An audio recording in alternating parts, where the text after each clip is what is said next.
The FDA is meeting tomorrow to decide whether to recommend booster shots to people who already have received their initial COVID vaccine. Dr. Mallika Marshall is here. And doctor, some scientists think that boosters would actually be premature for most Americans, and it's sort of turned into like really a hot button issue. It really has. But this is science, right? Yeah. You know, people disagree sometimes about the data.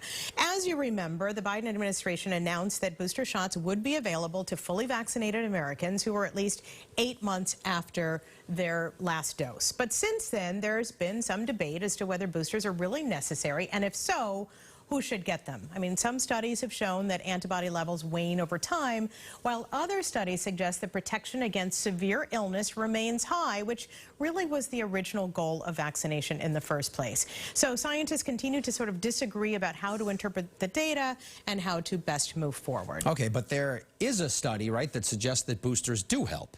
Yes, studies on both sides. But this new study was published in the New England Journal of Medicine involving more than 1 million people in Israel. And it found that a third dose of the Pfizer vaccine actually dramatically reduced the risk of infection as well as severe disease in people over 60 after about 2 weeks of vaccination.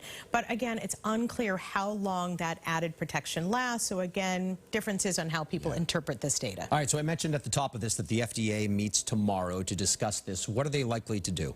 So I think most experts agree that the biggest drop in protection over time is really in the older population. So at a minimum, I think that the FDA is likely going to recommend booster shots for people over the age of 60. As for younger people, remember, a lot of younger people didn't get vaccinated until the springtime. So we have some more time to sort of wait and figure out what to do with people under 60. But remember, right now the FDA is really only considering the Pfizer vaccine.